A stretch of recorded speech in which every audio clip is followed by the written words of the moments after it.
Lore Olympus. Lore Olympus is a gem of a webtoon that's been around for 3 years. Wow, 3 years. That's longer than Shy Chef. Let's hope this works out. Anyways, Lore Olympus doesn't have action or suspense or that much mystery, although it likes to keep some things hidden. No, instead, Lore Olympus excels at character development. Not to mention having a large cast of both figuratively and literally colorful characters. And any character would make a great and interesting video. But it's March, which means it's National Women's History Month, and Lore Olympus has a large cast of interesting female leads. From our main character Persephone to her friends like Artemis or Hecate, to the complicated Minty, or probably the coolest character design so far, the very recent Leto. God, she looks so cool. Anyways, all of these characters would make a great video. But I wanted to discuss the character that I foolishly overlooked. The Queen of Olympus and the god of marriage, Hera. Hera has been an important character since the beginning of the series. And while her importance varies from arc to arc, there's no doubt that she's very integral to the plot right now. What's interesting to see is Hera over the entire series. Because while I think she's changed a lot, I think she's always been like that. But she's just kept it hidden. I think there are 3 sides to Hera. The public and professional side to her, the familial side to her, and the personal side to her. And we'll get to each of those sides in order. We get introduced to Hera right at the beginning of the series. When Hades turns up alone to a party, Hera, being Hera, says, "Well, I for one am grateful. I don't have to spend the evening with that nymph trash." Oh. Hera's outside personality is brutally honest, to the point of not caring about other people's feelings. She's curt and a tad rude. And while you could at first interpret this to be everyone hating on Minty, which is understandable at times, Hera is like this to everyone, as she isn't afraid to tell it how it is to anyone, even Hades. As during a family brunch, she isn't afraid to lay one into the brothers as they talk about Persephone. Don't bunny me. Talking about my friend's daughter like a filthy sailor? Would you talk to Persephone in such a way? She's young, easy to impress, won't argue with you. I didn't think you were like that. Hera was looking out for Persephone because she's a younger goddess and the daughter of a friend. But also remember Hera's main job/role. Goddess of marriage. A big part of her job is technically shipping people. It's more just being a good judge of character, seeing which people, or gods, deserve to be with other gods. And a lot of her character is judging people. It's pretty much her job to do. But also remember her other role. As the Queen of Olympus, she needs to make sure everyone stays in check. Since Zeus for sure ain't doing that. She even challenges Zeus himself as the almighty god of lightning and thunder, King of Olympus, kind of sucks from time to time. Most of the time. As he kind of ignores or is often the cause of most of the problems. For example, the whole situation with Persephone, Demeter, and Hades, or ignoring the whole Apollo thing.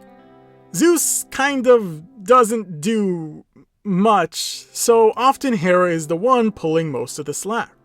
Whether it be investigating Apollo, doing her job as both the goddess of marriage and the royalty of Olympus. She's productive. However, the problem arises from her work. Not the work she does, it's all good stuff. Especially since she's the biggest reason that Persephone got so much time with Hades. More, it's how often she chooses to work on her own. She's independent, and that's not necessarily a problem, as being one is a sign of strong will and productivity, which is definitely Hera. But being independent is sometimes problematic. She lacks trust and is very quick to judge others. And I get why Hera is so independent, which leads us to the second side of her, the familial side to her. That being a mother, sure, but also a wife. I've already dunked on Zeus, and I don't really plan on stopping. Zeus cheats on his wife. A lot. Which is obviously what leads Hera to choose to be on her own. As if she can't trust her own husband, why should she trust her co-workers, her friends, or even her family? We see Hera before, a younger Hera, a more timid and nervous Hera. And we also get to hear her change. Once I was a goddess, made from starlight and the sweetest earth, limitless and blessed with purpose. But I'm not sure what I'm supposed to be. I miss the earth, I miss my friends, and most of all, I miss my mother. I feel as though I traded them all to be your golden trader, to be a fraction of what I could have been, all so you could feel safe, torn asunder to be the goddess of marriage. Hera had endless potential, but she cast it aside for the greater good. However, the greater good doesn't feel that great to her. With a husband that's constantly cheating, other gods who cause more issues than solve them, and a role in society that doesn't suit her, Hera feels ignored, trapped, underappreciated, underutilized. Hera doesn't get close with anyone. She's barely close with her family, but other than that is distant with just about everyone, from co-workers to other important gods. But there is one person she does connect with, Persephone. It's a relationship I never really questioned at first. Persephone is the daughter of a friend, and they seemingly met enough when Persephone was younger. But while writing this, I think it's something else. Hera sees a lot of herself in Persephone. Ignored, trapped, underappreciated, underutilized. That's Hera, but that's also Persephone. Not to mention, it's likely that Persephone reminds Hera of a younger version of herself, a more timid and nervous Hera. But what's likely that really did start their connection was their age. Persephone is 19 years old. As an immortal, that's basically a drop in a bucket to some of the older gods. Hera is in her, 2000s? Hera has gone through a lot. War, a terrible husband, problematic god gossip, a difficult workplace, losing trust, and so on. All of those things made Hera who she is, but because of that, she's lost. She's the Queen of Olympus, goddess of marriage, yet not sure what she's supposed to be doing. She's lost a lot of respect for everyone, even herself, referring to herself as some has-been old drunk whose husband cheats on her. She's a broken person, and while she's figuring some things out, she's still in pain, and that pain relates directly to Persephone.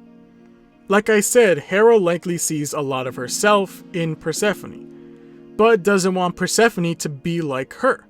She wants her to be better.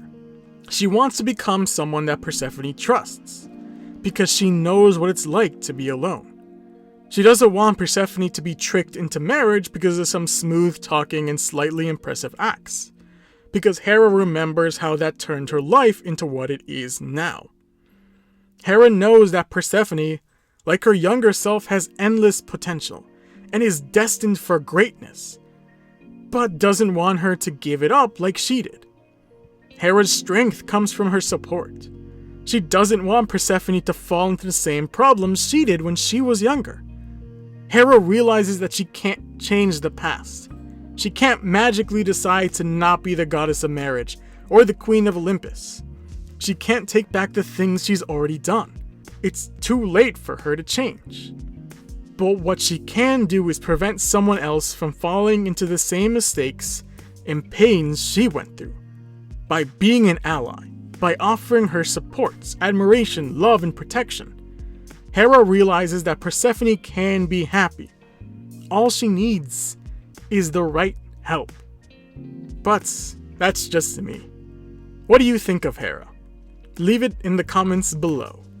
Also, a shout out to Webtoon themselves, as I've officially become a Webtoon ambassador. So I'm very excited for the future, and very excited to work with them moving forward. But that's all for today. So, like always, thank you for watching, and I hope I'll see you next week.